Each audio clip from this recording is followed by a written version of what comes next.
السلام عليكم ورحمة الله وبركاته. إن الحمد لله الأكرم الذي خلق الإنسان وكرم وعلمه من البيان ما لم يعلم، فسبحان الذي لا يحصى امتنانه باللسان ولا بالقلم. نشهد أن لا إله إلا الله وحده لا شريك له، ونشهد أن سيدنا وحبيبنا ومولانا محمدا عبده ورسوله الذي أرسله بالحق بشيرا ونذيرا وداعيا إلى الله بإذنه وسراجا وقمرا منيرا. فقد قال الله تعالى في كلامه المجيد والفرقانه الحميد. সকলেই বলি আউযু বিল্লাহি মিনাশ শাইতানির রাজীম। বিসমিল্লাহির রাহমানির রাহিম। ইন্নাল্লাহা ওয়া মালাইকাতাহু ইউসাল্লুনা আলান নবী ইয়া আইয়ুহাল্লাযীনা আমানু সাল্লু আলাইহি وسلموا تسليما. اللهم صل على محمد وعلى آل محمد كما صليت على إبراهيم وعلى آل إبراهيم إنك حميد مجيد. اللهم بارك على محمد وعلى آل محمد كما باركت على إبراهيم وعلى آل إبراهيم إنك حميد مجيد. সবাই বলি বালাগাল উলা বিকামালিহি কাশাফাত দুজা বিজামালিহি হাসনাত জামিউ খিসালিহি সাল্লু আলাইহি ওয়া আলিহি। এ তেরি মেরাজ थी कि तो लौह कलम तक पहुँचा, और मेरी मेराज से कि मैं तेरे कदम तक पहुँचा। बलगल उला बिकमालिही कशफत दुजा बिजमालिही हसनत जमीउ खिसालिही सल्लु अलैहि وآله সমস্ত প্রশংসা সেই মহান রব্বুল আলামিনের জন্য যে আল্লাহ সুবহানাহু ওয়া তাআলা জুমআবার শ্রেষ্ঠ দিন, দোয়া কবুলের দিন, পৃথিবীর সৃষ্টির দিন, পৃথিবী ধ্বংসের দিন, দিনসমূহের মধ্যে শ্রেষ্ঠ দিনে দুনিয়াবি সমস্ত ঝয় ঝামেলা কাজকাম থেকে মুক্ত করে তার ঘরে মসজিদে এসে 2 রাকাত ফরজ নামাজ আদায়ের জন্য কোরআনুল কারীম থেকে কিছু কথা বলার এবং শোনার যে আল্লাহ সুবহানাহু ওয়া তাআলা সুযোগ করে দিলেন, সেই আল্লাহ সুবহানাহু ওয়া তাআলার প্রতি প্রশংসা কৃতজ্ঞতা জ্ঞাপন করি। সবাই বলি আলহামদুলিল্লাহ। দরুদ ও সালাম পেশ করে বিশ্ব মানবতার মুক্তির দূত, যিনি ছিলেন সর্বযুগের সর্বশ্রেষ্ঠ মহামানব, সেই রাসূলের প্রতি দরুদ ও সালাম পেশ করি। সবাই বলি সাল্লাল্লাহু আলাইহি ওয়াসাল্লাম। আরও সেই সঙ্গে সেই সব শহীদ ভাইদের আত্মার মাগফিরাত কামনা করি, যারা ইসলামের প্রথম যুগ, প্রথম যুদ্ধ, প্রথম জিহাদ, বদরের ময়দান থেকে শুরু করে উহুদ, হুনাইন, খন্দক, মুতার প্রান্তর, তাবুকের প্রান্তর থেকে শুরু করে আজ পর্যন্ত বাংলাদেশ সহকারে তামাম পৃথিবীতে মুসলমানদের মধ্য থেকে যারা কোরআনকে প্রতিষ্ঠিত করতে গিয়ে যারা জীবন উৎসর্গ করেছেন, আল্লাহ সুবহানাহু ওয়া তাআলা তাদেরকে যেন উত্তম শাহাদাতের মর্যাদা দান করে দেন। সবাই বলি আল্লাহুম্মা আমিন। আত্মার মাগফিরাত কামনা করি। বিগত জুমআ থেকে শুরু করে আজকের জুমআ পর্যন্ত বাংলাদেশ সহকারে তামাম পৃথিবীতে মুসলমানদের মধ্য থেকে যারা ইন্তেকাল করে কবরের পথযাত্রী হয়েছেন, আল্লাহ সুবহানাহু ওয়া তাআলা তাদের গুনাহ খাতা মাফ করে দিয়ে কবরটা জান্নাতুল ফিরদাউস বানিয়ে দেন। সবাই বলে আল্লাহুম্মা আমিন। সুস্থতার জন্য দোয়া করি, হেদায়েতের জন্য দোয়া করি। জাতি, ধর্ম, বর্ণ নির্বিশেষে হিন্দু, বৌদ্ধ, খ্রিস্টান, মুসলমান সহকারে যারা বাসা বাড়িতে, হসপিটালের বেডে যে যে অবস্থায় অসুস্থ হয়ে পড়ে আছে, আল্লাহ সুবহানাহু ওয়া তাআলা মানুষ হিসেবে তাদেরকে শিফায়ে আজেলা সুস্থতা দান করে দেন এবং সেই সঙ্গে হেদায়েত নসিব করে দেন। সবাই বলি আল্লাহুম্মা আমিন। কোরআনুল কারীম থেকে আলোচনা করতেছি ইমানদার সম্পর্কে। 89টি আয়াত সামনে নিয়ে আলোচনা করতেছি। এর ভেতরে 26টি আয়াত বলা হয়ে গেছে। আলহামদুলিল্লাহ, আল্লাহ রাব্বুল আলামিন আজকে বলার সুযোগ করে দিলে পরে 27 নম্বর ক্রমিক নম্বর থেকে আলোচনা করব ইনশাআল্লাহ।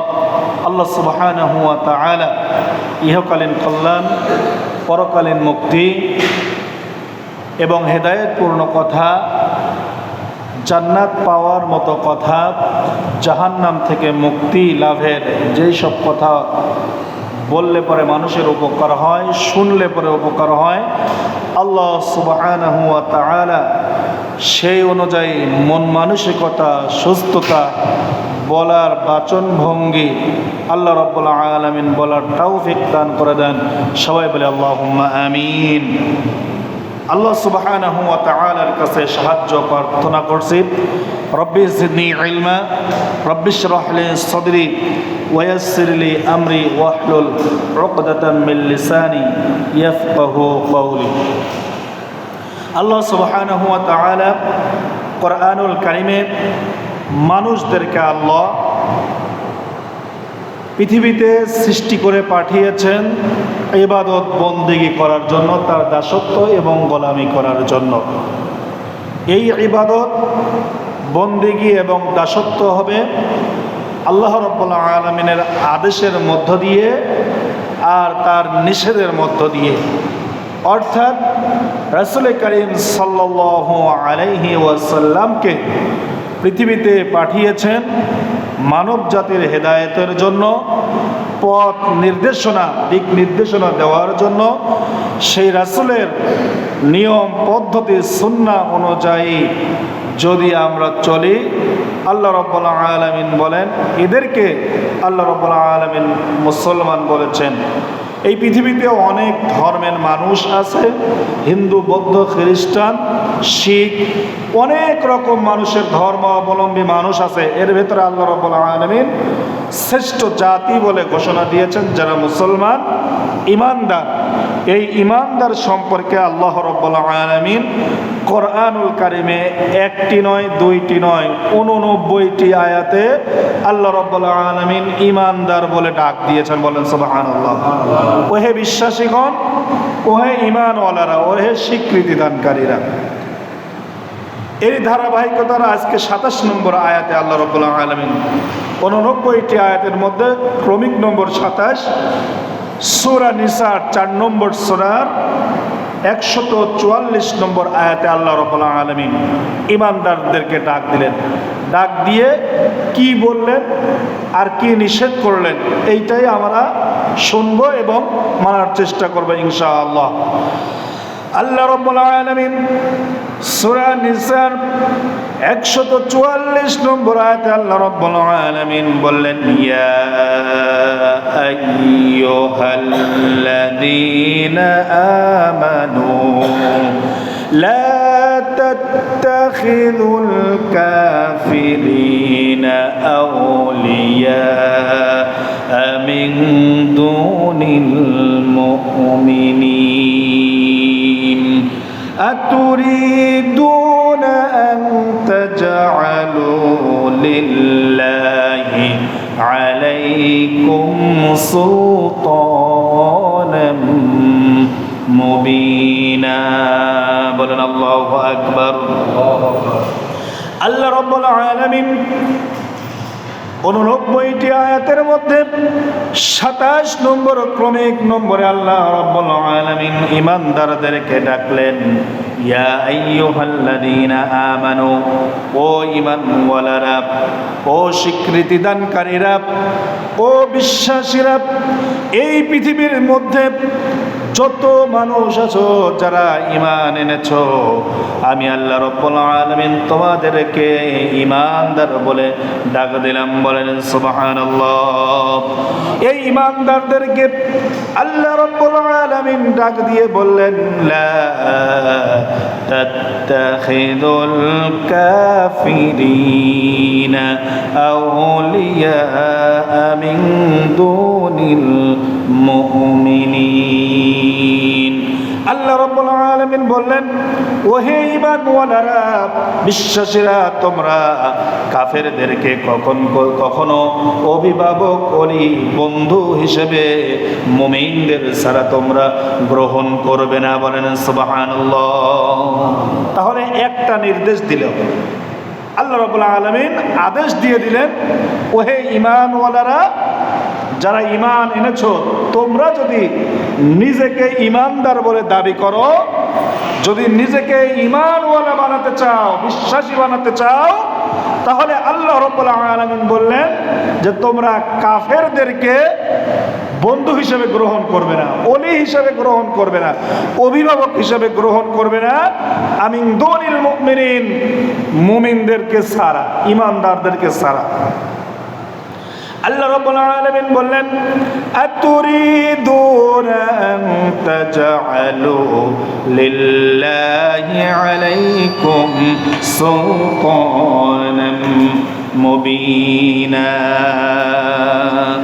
আল্লাহ রাব্বুল আলামিন বললেন, তোমরা কি আল্লাহর জন্য তোমাদের বিপক্ষে কোনো স্পষ্ট দলিল তোমরা সাব্যস্ত করতে চাও নাকি?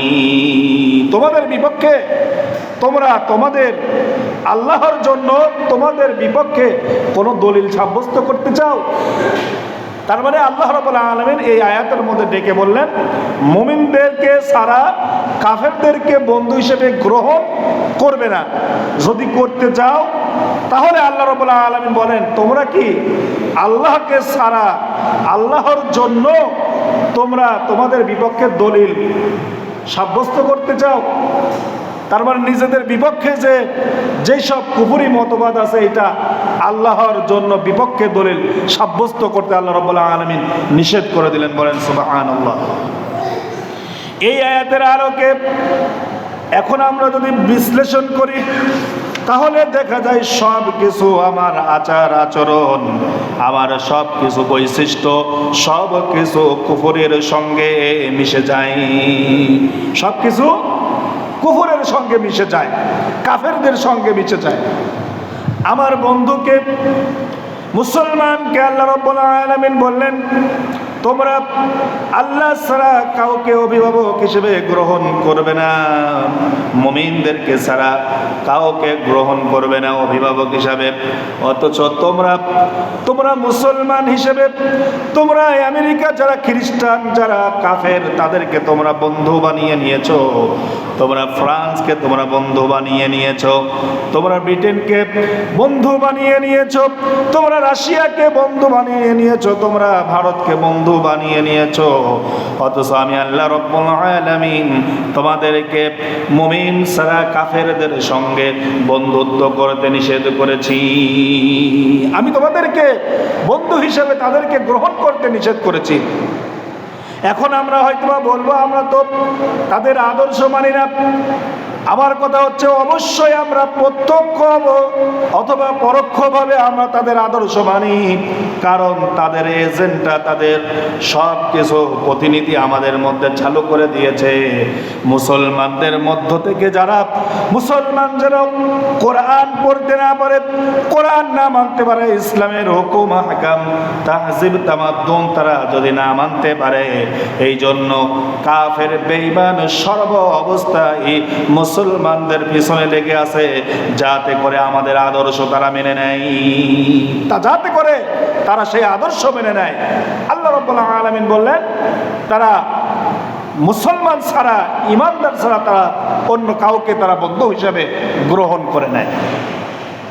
আমার আল্লাহ রাব্বুল আলামিন এই একই সূরার ভিতরে আল্লাহ রাব্বুল আলামিন কোরআনুল কারীমে সূরা নিসার 39 নম্বর আয়াতে আল্লাহ রাব্বুল আলামিন বলেন, এই বন্ধু সম্পর্কে, কাফেরদের সম্পর্কে আল্লাহ রাব্বুল আলামিন বলেন, আল্লাযীনা ইয়াত্তাখিযুনাল কাফিরিনা আউলিয়া মিন দুনিল মুমিনিন।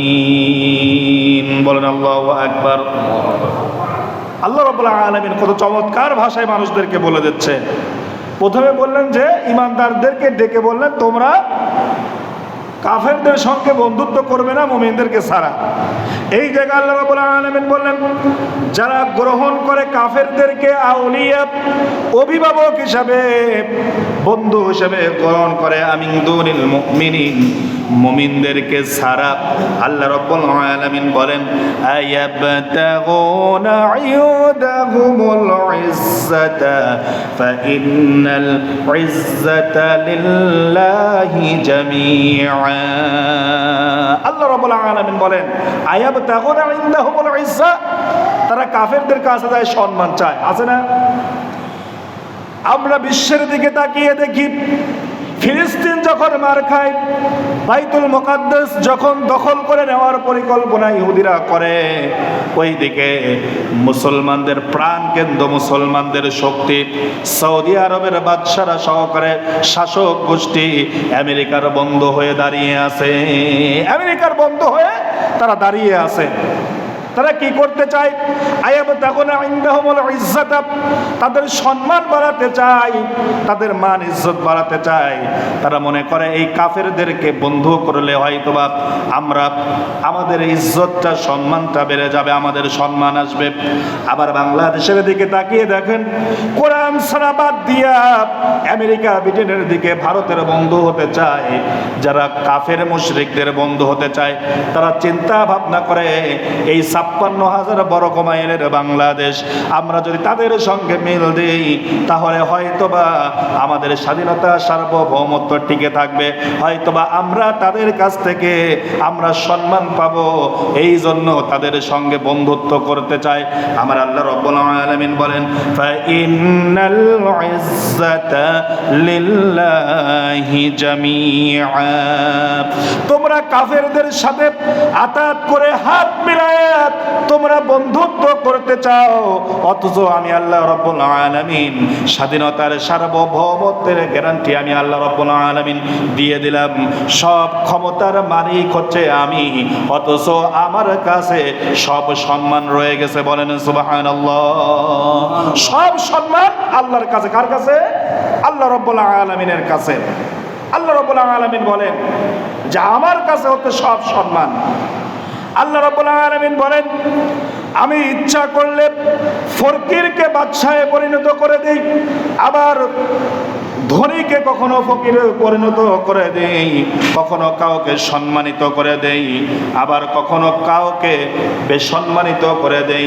এই ক্ষমতা আমার। আল্লাহ রাব্বুল আলামিন বলেন, দেখো তুমি দুনিয়ার দিকে তাকিয়ে দেখো, যারা স্বৈরাচারী আর কাফের ছিল, নমরুদ আর ফিরআউন, দেখো তারা 400 বছর নয়, হাজার হাজার বছর ধরে তারা দেশ শাসন করেছে, অথচ নবীদের উপরে অত্যাচার করেছে, ওই জনগণের উপরে অত্যাচার করেছে, মুসলমানদের উপরে অত্যাচার করেছে। আল্লাহ রাব্বুল আলামিন বলেন, একদিন আমি তাদেরকে ঢিল দিলাম, আস্তে আস্তে করে তাদেরকে ছাড় দিলাম। এমন করতে করতে এমন একটা সময় আসলো, আমি তাদেরকে পাকড়াও করলাম, এমন বেইজ্জতি করে দিলাম, তাদেরকে পানিতে ডুবাইয়ে মারেছি, কাউকে আমি মশার আক্রান্তই মারেছি। এমনও আছে আমি আল্লাহ রাব্বুল আলামিন যারা 17 বছর 16 বছর থেকে মানুষের উপরে জুলুম নির্যাতন করেছে। আল্লাহ রাব্বুল আলামিন বলেছে, এমন বেইজ্জতি করলাম, কোনো সুপার পাওয়ার দরকার হলো না, সামান্য ছোট ছোট ছাত্রদেরকে দ্বারা আমি আল্লাহ রাব্বুল আলামিন এমন বেইজ্জতি করলাম, মাত্র 15 মিনিটে কাপড় নিয়ে টোল টোপলা নিয়ে দেশ থেকে পালাতে বাধ্য হয়েছে। কথা ঠিক কিনা? দেশ থেকে তারা পালাতে বাধ্য হয়েছে। আল্লাহ রাব্বুল আলামিন বলেন, আয়াবতাগুনা ইনদাহুমুল ইজ্জাতা ফাইন্নাল ইজ্জাতা লিল্লাহি জামিআ। তারা কাফের আর বেঈমানদের কাছে সম্মান চায়, অথচ আমি আল্লাহ রাব্বুল আলামিনের কাছে সম্মান আছে। এটা কে বললেন? আল্লাহ রাব্বুল আলামিন বললেন, তোমরা কাফেরদেরকে, বেধর্মীদেরকে, মুসলমানকে বাদ দিয়া তোমরা কখনো তাদেরকে অভিভাবক হিসেবে গ্রহণ করো না। আমি আল্লাহ রাব্বুল আলামিন বলে দিলাম, 4 পয়সাও কোনোদিন উপকার হবে না তোমার। মুসলমানকে, ইমানকে বাদ দিয়ে, কোরআনকে বাদ দিয়া, ইসলামী হুকুমত বাদ দিয়া যদি তোমরা তাদের হাতে মিলাও, আল্লাহ রাব্বুল আলামিন বলেন 4 পয়সা তোমাদের কোনো কল্যাণ হবে না, কোনো লাভ হবে না। আল্লাহ রাব্বুল আলামিন বলেন, ওরা চায় কাফেরদের কাছে ইজ্জত, অথচ আমার আল্লাহ বলেন যে ইন্নাল ইজ্জাতা লিল্লাহি জামিআ। ইজ্জত রয়েছে, সম্মান রয়েছে আমি আল্লাহ রাব্বুল আলামিনের কাছে। বলেন সুবহানাল্লাহ। ইজ্জত শব্দের অর্থটা হচ্ছে আরবি। কি? আরবি। এটা হচ্ছে আরবি শব্দ, আর ইজ্জতের বাংলা হচ্ছে সম্মান। বলেন সুবহানাল্লাহ।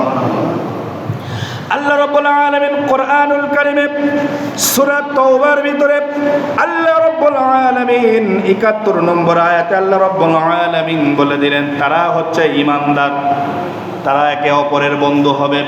আল্লাহ রাব্বুল আলামিন কোরআনুল কারীমে সূরা তাওবার 71 নম্বর আয়াতে আল্লাহ রাব্বুল আলামিন বললেন, ওয়াল মুমিনুনা ওয়াল মুমিনাতু বা'দুহুম আউলিয়াউ বা'দ।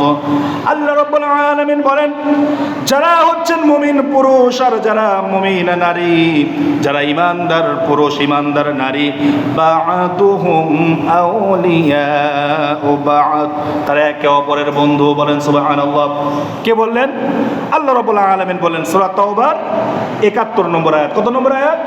71 নম্বর আয়াত সূরা তাওবা। আল্লাহ রাব্বুল আলামিন বললেন, তারা মুমিন পুরুষ আর মুমিন নারী একে অপরের বন্ধু। কারণ মুসলমান যদি কষ্ট পায়, তার হৃদয়ে যদি কষ্ট না পায়, সে কখনো মুমিন হতে পারে না। বলেন নাউজুবিল্লাহ।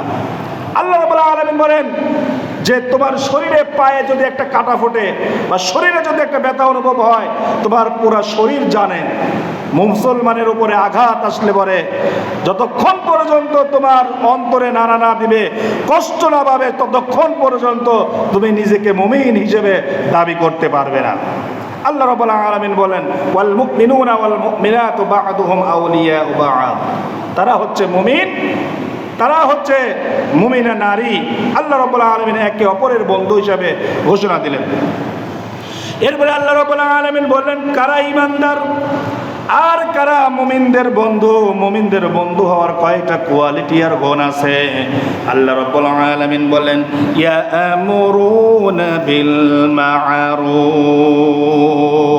এক নম্বর গুণ হচ্ছে তাদেরকে আল্লাহ রাব্বুল আলামিন বলেছেন তারা সৎ কাজের আদেশ দেবে। কি দিবে? সৎ কাজের আদেশ দিবে। আল্লাহ রাব্বুল আলামিন বলেন, ওই জনপদে যদি ইসলাম ক্ষমতায় চলে আসে, আমি যদি ইসলামে খেলাফত দান করে দেই, তাহলে এক নম্বর কাজ করবে ইয়ামুরুনা বিল মা'রুফ, সৎ কাজের আদেশ করবে। তার মানে প্রত্যেকটা গ্রাম মহল্লায় এমন একটা জায়গা থাকবে, প্রত্যেকটা মানুষ কোরআন এবং হাদিসের নবীর আদর্শ, কোরআনের কথা, আল্লাহ রাব্বুল আলামিনের কথা তারা দাওয়াত দিবে। বলেন সুবহানাল্লাহ। আল্লাহ রাব্বুল আলামিন বলেন, ঈমানদার হচ্ছে তারাই ওয়ায়ানহাউনা আনিল মুনকার। দুই নম্বর গুণ হচ্ছে তারা অসৎ কাজকে তারা বাধা প্রদান করবে। ইসলামী রাষ্ট্র, ইসলামী সরকার কি করবে? এমন একটা বাহিনী তৈরি করবে, আইন শৃঙ্খলা বাহিনী তৈরি করবে, যেখানে অন্যায়, অশ্লীল, অসামাজিক কাজ দেখবে, সেখানেই তারা এই আদেশ জারি করে দিবে। দেখার সঙ্গে সঙ্গে তারা বাধা প্রদান করবে। বলেন সুবহানাল্লাহ। দেখার সঙ্গে সঙ্গে তারা বাধা প্রদান করবে। আল্লাহ রাব্বুল আলামিন এটাই আমাদেরকে বলে দিলেন, মুমিন হওয়ার কোয়ালিটির এক নম্বর গুণ হচ্ছে তারা সৎ কাজের আদেশ দিবে। আর আরেকটা বাহিনী তৈরি করে দেবে, যেখানে মদ বিক্রি হবে, মদের লাইসেন্স বাতিল করে দিবে। যেখানে জেনা ব্যভিচারী হবে, সেখানে তল্লাশি চালিয়ে দিয়ে সেখানে সেইটা বন্ধ করে দিবে। যত অশ্লীল, অসামাজিক কাজ আছে সব কিছু বন্ধ করে দেবে। এটার নাম হচ্ছে ঈমানদার। বলেন সুবহানাল্লাহ। তৃতীয় নম্বর গুণ হচ্ছে আল্লাহ রাব্বুল আলামিন বলেন, মুমিন পুরুষ আর মুমিনা নারী একে অপরের বন্ধু। তারা হচ্ছে এক দেশ আর এক দেশ, এক মুসলমান রাষ্ট্র আর এক মুসলমান রাষ্ট্র তাদের বন্ধু। আল্লাহ রাব্বুল আলামিন বলেন, এদের আর একটা কোয়ালিটি গুণ হলো ওয়ায়ুকিমুনাস সালাহ। তারা নামাজ কায়েম করবে। কি করবে ভাই? নামাজ কায়েম করবে। আল্লাহ রাব্বুল আলামিন বলেন, আমি শুধু নামাজ পড়ার কথাই বলি নাই, কায়েম করতে বলেছি। কায়েম শব্দটা কামা শব্দটা থেকে এসেছে। কুম মানে দাঁড়িয়ে যাও, কামা মানে দাঁড়িয়ে থাকা। অর্থাৎ যেই সমাজে নামাজ প্রতিষ্ঠিত নয়, ওই সমাজে, ওই রাষ্ট্রে নামাজ প্রতিষ্ঠিত করবে। এইটাই হচ্ছে তাদের গুণ। এক কথায় হচ্ছে শাড়ি পরা, লুঙ্গি পরা সমাজে প্রতিষ্ঠিত আছে বিধায় সমাজে উলঙ্গ মানুষ খুঁজে পাওয়া যায় না। তার মানে নিজেও নামাজ পড়বে, অন্যদেরকেও নামাজ পড়তে বাধ্য করবে। ইসলামী রাষ্ট্র গভর্নমেন্ট চালু করে দেবে। তারা এই রাষ্ট্রের সব জায়গায় বাধ্যতামূলক নামাজকে পরিচালনা করবে। বলেন সুবহানাল্লাহ। এরা হচ্ছে মুমিন। কারণ ইমাম আবু হানিফা রাহিমাহুল্লাহ তিনি বলেছেন, ইসলামী রাষ্ট্র জোরপূর্বক তাকে নামাজের জন্য দাওয়াত দিবে। কেন জোরপূর্বক তিনি নামাজের দাওয়াত দেওয়ার কথা বললেন? এখানে তিনি মাসলা তুলেছেন, একটা সন্তান যখন তার পিতা এবং মাতার অধীনে যখন বসবাস করে, যখন তার অধীনে লালিত পালিত হয়, তখন ছোটবেলায় যখন ওই পিতা মাতার ভয়ে অশ্লীল, অসামাজিক, অন্যায় কাজ করলে পরে তার মনের মধ্যে একটা ভয় থাকে যে আমি এই কাজ করতেছি, এই কাজের জন্য হয়তোবা আমার পিতামাতা আমাকে পানিশমেন্ট দিতে পারে, আমাকে মারতে পারে, আমাকে শাসন করতে পারে, আমাকে অন্যায় কাজে বাধা প্রদান করতে পারে, আমাকে প্রহার করতে পারে। এই যে চিন্তা ভাবনা, ভয়ে ভয়ে কিছুদিন সময় যখন তার ভয়ে ভয়ে ভালো কাজটা করতে লাগলো, একটা সময়ে চলে আসলো তার মাথার ব্রেন বুদ্ধি খুলে গেল। তখন চিন্তা ভাবনা করলো, আমার পিতামাতা আমার জন্য ভালোই করেছে, আমাকে শাসন করেছে, এখন এই ভালো কাজের দিকে আমাকে চলতে হবে। একটা সন্তান যেমন বুদ্ধি আসার পরে যখন নিজে আপনি তার মন থেকে ভালো কাজটা করে, ইসলামী রাষ্ট্র যদি জোরপূর্বক যদি নামাজের বিল পাস করে দেয়, প্রথমে তার ভয়ে ভয়ে সরকারের ভয়ে নামাজ পড়বে। একটা সময় যখন 40-50 দিন 2 মাস যখন নামাজের দিকে ধাবিত হবে, একটা সময় তার ভিতরে আল্লাহর ভয় ঢুকে যাবে। বলেন সুবহানাল্লাহ। একটা পর্যায়ে তার ভিতরে আল্লাহর ভয় ঢুকে পড়বে। এটাই হচ্ছে ইমাম আবু হানিফা রাহিমাহুল্লাহর মত, যে নামাজ পড়ে না তাকে জেলখানায় ভরে দিয়ে রাখো, 40-50 দিন 2 মাস নামাজের ট্রেনিং দাও, নামাজ পড়া শিখে গেলে তাকে ছেড়ে দাও। বলেন সুবহানাল্লাহ। কারণ নামাজ পড়ায় আপনার ক্ষতি করলো না আপনার লাভ করলো? আপনার লাভই করেছে, ক্ষতি আর করে নাই। অনেক মানুষ শয়তানি কত বলতো, নামাজ কেন জোর করে পড়বো, এটা তো আল্লাহ স্বাধীনতা দিয়েছে। মানে শয়তান কত বড় হলে, কত বড় বুদ্ধিমান হলে এই কথা বলতে পারে। আমি যে মাঝে মাঝে একটা কথা বলি যে তোমার আমার সাথে শয়তানের বুদ্ধি কিন্তু অনেক, জ্ঞানও কিন্তু অনেক। আমার কাছে একটা কিতাবের জ্ঞান, আপনার কাছে একটা কিতাবের জ্ঞান। শয়তানের কাছে 104খানা কিতাবের জ্ঞান ছিল, কারণ ও সব নবীর কাছে গিয়ে ওয়াসওয়াসা দিয়েছে। কথা ঠিক কিনা? সব নবীর কাছে তিনি গিয়েছেন, সে যায় ওয়াসওয়াসা মানুষকে দিয়েছে।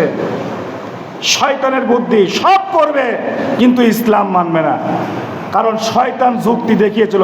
কি দেখিয়েছিল? শয়তান যুক্তি দেখিয়েছিল যে আমি হচ্ছে আগুনের তৈরি, সে মাটির তৈরি, আমি কেন সেজদা করব। সে যুক্তি দেখিয়ে শয়তান হয়েছে। এই জন্য ইনিয়ে বিনিয়ে সাইড কেটে বাইপাস করে ইসলাম থেকে মাইনাস হওয়ার কোনো সুযোগ নেই, কোনো সুযোগ নাই। একটা কথা হচ্ছে, ইসলাম পালন করা আপনার জন্য অত্যাবশ্যক, আবশ্যক, আপনার জন্য বাধ্যতামূলক। কেন? তোমার যেই গ্রামে যেই এলাকায় বসবাস করো, যারা আল্লাহ কোরআন এবং সুন্নাহ অনুযায়ী চলে, তাদের সাথে যোগ দাও। কথা ভালো করে বুঝেন। যদি তাদের কাছে তার দলটা যদি ভালো না লাগে, অন্য কোনো ভালো একটা ইসলামী দল খোঁজো যারা কোরআন সুন্নাহ অনুযায়ী চলে। যদি সেইটাও ভালো না লাগে, তাহলে তুমি নিজে নিজে ইসলামী দল গঠন করে তবুও আল্লাহর দিন কায়েম করতে হবে। বাতিলের আপোষ নেওয়া, বাতিলের কাছে সুযোগ নেওয়ার কোনো সুযোগ নাই। কারণ ইসলাম ছাড়া যদি আপনি অন্য মতামতের দিকে যান, আপনার কোনো আমল কবুল হবে না, আপনি কাফের হিসেবে গণ্য হবেন। কারণ আল্লাহ রাব্বুল আলামিন বলেন, কোরআন হচ্ছে আমি আল্লাহ রাব্বুল আলামিন পাঠিয়ে দিয়েছি, কোরআন হচ্ছে আমার, আমি আল্লাহ রাব্বুল আলামিন তাকে আমার ইবাদতের জন্য পাঠিয়েছি। নামাজ, রোজা, হজ, যাকাত সব কিছু আব্দুল্লাহ ইবনে উবাই পড়লো, তারপরেও এই সাহাবী মুনাফিক হিসেবে গণ্য হয়ে গেল। আর কিয়ামতের দিন এই মুনাফিকরা সবার আগে জাহান্নামে যাবে, কাফেরদের আগে। তাহলে আপনি নামাজ, রোজা সবই করলেন, সবই আপনি করলেন, কিন্তু আপনার এই কথা বলার কারণে, এই ইসলামের দিকে না আসার কারণে, ইমানদারের প্রকৃত ইমানদার না হওয়ার কারণে আল্লাহ রাব্বুল আলামিন বললেন যে তুমি কি হয়ে গেলে? তুমি কাফেরে পরিণত হয়ে গেলে। আল্লাহ রাব্বুল আলামিন বলেন যে তোমার নামাজ, রোজা কোনো কাজে লাগবে না, কারণ কিয়ামতের দিন এই কিতাব দিয়ে বিচার হবে। কি দিয়ে বিচার হবে? এই কিতাব দিয়ে। কারণ আপনাকে সংশোধন হওয়ার জন্য পাঠিয়েছে এই কিতাব, এই কোরআন আপনাকে পাঠিয়েছে। কোরআন দিয়ে আপনার মান যাচাই করা হবে। একটা ম্যাথমেটিক্স অঙ্ক করতে গেলে পরে আপনার সূত্রর প্রয়োজন হয় না? সূত্র যদি ভুল করেন তাহলে অঙ্ক হবে? অঙ্ক হবে না, অঙ্ক হবে, এই অঙ্ক হবে না। আল্লাহ রাব্বুল আলামিন বলেন যে এই কোরআন আমি আল্লাহ রাব্বুল আলামিন আপনাকে দান করেছি, আমি আল্লাহ রাব্বুল আলামিন কোরআন দান করলাম। এই কোরআনের সূত্র অনুযায়ী, নিয়ম অনুযায়ী যদি আপনি মুসলমানিত্ব, আপনার ইমানদারিত্ব না আসে, তাহলে আপনি কখনো ইমানদার হতে পারবেন না। ওই যে একটা উদাহরণ, যে আবু জেহেল, আবু লাহাব তুলে বসে না বিছানায় বসে সুন্নতে খাতনা লিছিল না, এই জন্য তারা কাফের। আর হযরত মুহাম্মদ সাল্লাল্লাহু আলাইহি ওয়াসাল্লাম সুন্নতে খাতনা নিয়েছিল, এই জন্য কি মুসলমান নাকি? আমার প্রশ্ন হচ্ছে এইরকম যে তিনি সুন্নতে খাতনা নিয়েছিলেন এই জন্য তিনি মুসলমান, আর আবু জাহেল সুন্নতে খাতনা নিয়েছিলেন না, এই জন্য কি তারা কাফের নাকি? রাসূলের আপন চাচা আবুল আহাব, মাথা বিবেক দিয়ে খাটান, রাসূলের আপন চাচা হচ্ছে আবুল আহাব। এই আবুল আহাব কাট্টা কাফের, কারণ তিনি কোরআন মানে নাই। আল্লাহ রাব্বুল আলামিন বলেন তিনটা জিনিস যে বিশ্বাস করবে সেই হচ্ছে মুসলমান, আর যে তিনটা জিনিস বিশ্বাস করবে না সে হচ্ছে কাফেরে পরিণত হবে। এক, লা ইলাহা ইল্লাল্লাহ। এতে এখন তো লা ইলাহা ইল্লাল্লাহ ভিক্ষার জরিমানা নিয়েছে। আপনি কি জানেন লা ইলাহা ইল্লাল্লাহর ওয়েট কত? এর ওজন কত? বিশাল বড় ওজন। আল্লাহ রাব্বুল আলামিন বলেন কোন ভিক্ষাবৃত্তি করার জন্য লা ইলাহা ইল্লাল্লাহ আসে নাই। লা ইলাহা ইল্লাল্লাহ হচ্ছে আল্লাহ রাব্বুল আলামিন বললেন লা ইলাহা ইল্লাল্লাহ কারো দাসত্ব মানে না, কারো গোলামি মানে না, এক আল্লাহ ছাড়া একমাত্র আল্লাহর গোলামি এবং দাসত্ব করতে হবে, কারো আইন মানা যাবে না। আল্লাহ রাব্বুল আলামিন বলেন এটাই হচ্ছে লা ইলাহা ইল্লাল্লাহ। আল্লাহ রাব্বুল আলামিন বললেন যে আমি এই লা ইলাহা ইল্লাল্লাহ যদি মুখে বলে, অন্তরে বিশ্বাস করে এবং কাজে পরিণত করে, তবে তার নাম হবে ঈমানদার। কারণ আপনি হিন্দু খ্রিস্টানে যায় বলেন যে কালেমা বলেন, ও অবশ্যই লা ইলাহা ইল্লাল্লাহ বলতে পারবে, কথা ঠিক কিনা? হিন্দু বৌদ্ধ খ্রিস্টান ওরাও মানে যে সৃষ্টিকর্তা উপরে একজন বলে আছে, এটা তারাও মানে, কিন্তু তারা এই দুইটার জিনিসের মধ্যে একটা কি করে যে অধিক ইলাহ আছে, অধিক দেবতা আছে, এই যে শিরক করে। আর তৃতীয় নম্বর জিনিস হচ্ছে তারা কখনোই এটা বাস্তবে পরিণত করে না যে আল্লাহ আছে।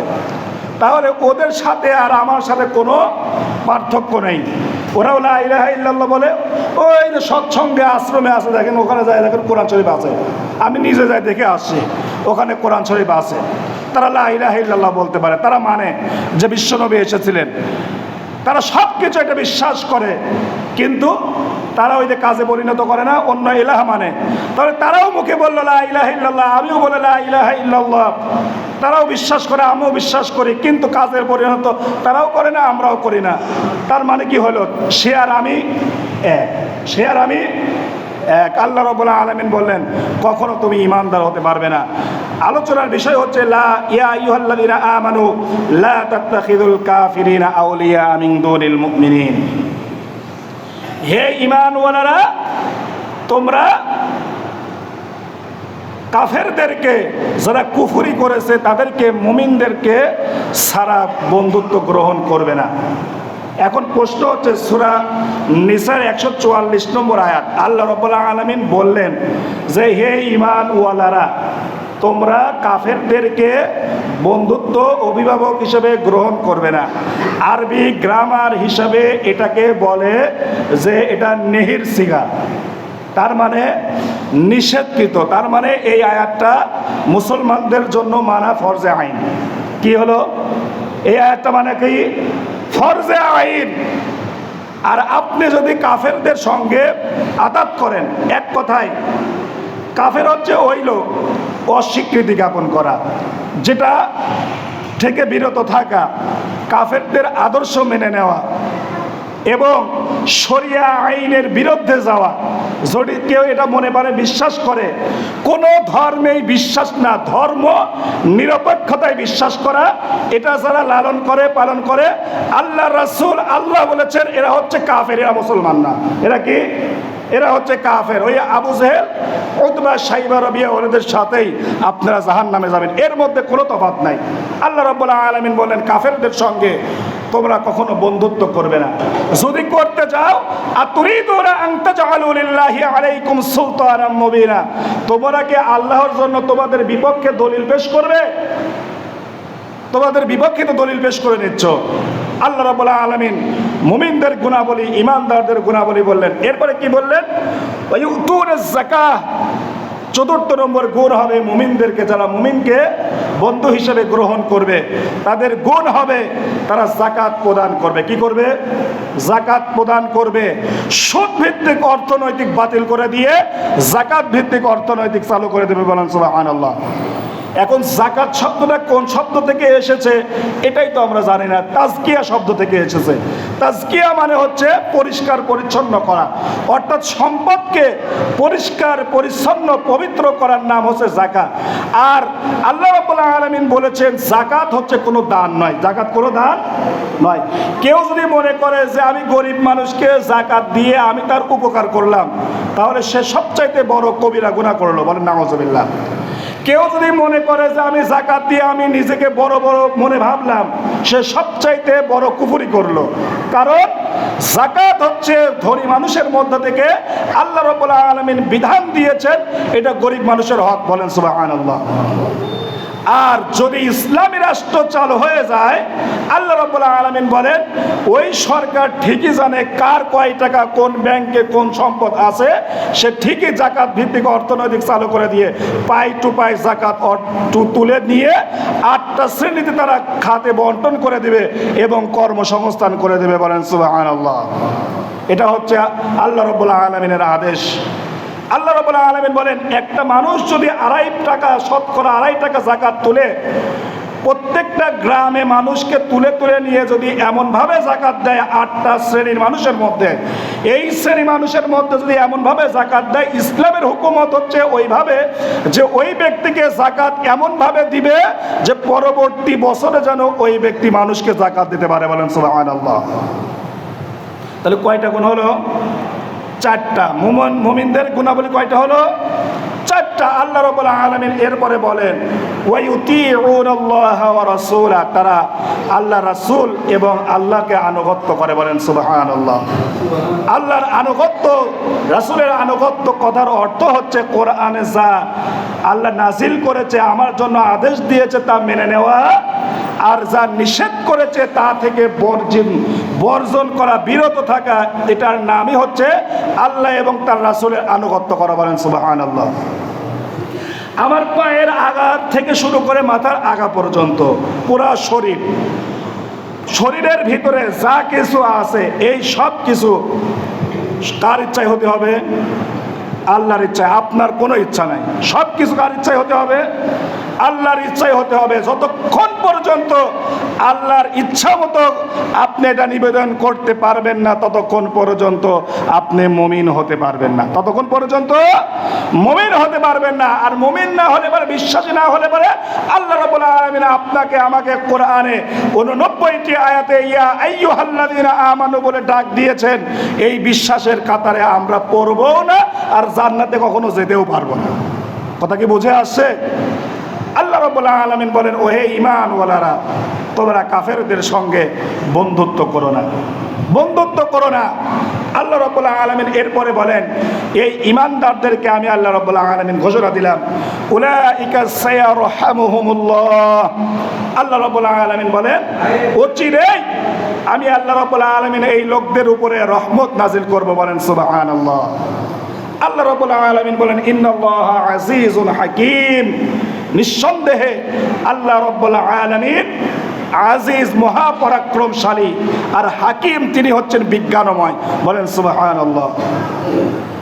এখানে আজিজ আর হাকিম এই শব্দটা আল্লাহ রাব্বুল আলামিন এত কথা বলার পরে, 5টা গুণাবলী বলার পরে আজিজ আর হাকিম কেন বললেন? আল্লাহ রাব্বুল আলামিন এটাই বুঝিয়ে দিলেন যে এই 5টা গুণাবলী মুমিন পুরুষ, মুমিনা নারী, একে অপরের অভিভাবক, বন্ধু। তারা সৎ কাজের আদেশ দিবে, অসৎ কাজের বাধা প্রদান করবে, নামাজ কায়েম করবে, যাকাত প্রদান করবে, আল্লাহ এবং তার রাসূলের আনুগত্য করবে। এই 5টা কাজ করার পরে আল্লাহ রাব্বুল আলামিন বললেন এদের উপরে আল্লাহ রাব্বুল আলামিন রহমত নাজিল করবেন। আর যদি তোমরা এটা না মানো, আল্লাহ রাব্বুল আলামিন বলে দিলেন ইন্নাল্লাহা আজিজ। নিঃসন্দেহে আল্লাহ হচ্ছে আজিজ, মহাপরাক্রমশালী। যখন এমন ধরা ধরবে, এই ধরা থেকে আর বাঁচতে পারবে না। আল্লাহ রাব্বুল আলামিন বলেন আমি ইতিপূর্বে হামানকে ধরেছি, সাদ্দাতকে ধরেছি, নমরুদকে ধরেছি, ফেরাউনকে ধরেছি, যুগে যুগে সব স্বৈরাচারকে ধরেছি। এমন যদি এই কাজগুলো যদি তোমরা না করো, এমন একটা সময় আসবে তোমাদের কাছে আমি আল্লাহ রাব্বুল আলামিন আজিজ নাম ধারণ করব, এমনভাবে পাকড়াও করব, এই মহাপরাক্রমশালী আল্লাহর কাছ থেকে তোমরা বাঁচতে পারবে না। এরপরে আল্লাহ রাব্বুল আলামিন বলেন আজিজুল হাকিম। হাকিম কেন বললেন? এই যে 5টা গুণাবলী আল্লাহ রাব্বুল আলামিন দিলেন, দিয়ে বললেন যে তোমরা যে কাজগুলো করার কথা আমি বলে দিলাম, এই কাজটা যদি তোমরা ভালো করে করো, তোমাদের যে কল্যাণ হবে, তোমাদের যে উপকার হবে, এই সম্পর্কে আমি সবচাইতে বেশি জানি। আর যে বেশি জানে, বিশেষ জ্ঞান জানে, যে বিজ্ঞান জানে, তার নামই হচ্ছে হাকিম। বলেন সুবহানাল্লাহ। আমরা যখন বিচার ফয়সালা করতে যাই জজ কোর্টে, সুপ্রিম কোর্টে, তখন বলি না হাকিম? তার মানে কি, যে জজ সে তো সবচাইতে ভালো জানে, তার নাম কি? হাকিম না? সে সবচাইতে ভালো বিচার করতে পারে, জ্ঞান সম্পর্কে ভালো জানে। আল্লাহ রাব্বুল আলামিন, আসুন কোরআনুল কারিমে আল্লাহ রাব্বুল আলামিন সূরা নিসার 144 নম্বর আয়াতে 27 নম্বর ক্রমিক নম্বরে আলোচনা করেছি। 89টি আয়াতের মধ্যে একটি আয়াত, কয়টা আয়াত? একটা আয়াত আলোচনা করেছে আল্লাহ রাব্বুল আলামিন। এই আয়াতের উপরে আল্লাহ রাব্বুল আলামিন আমাদেরকে আমল করার তৌফিক দান করুন। সবাই বলে আল্লাহুম্মা আমিন। আসসালামু আলাইকুম ওয়া রাহমাতুল্লাহি। একটা ঘোষণা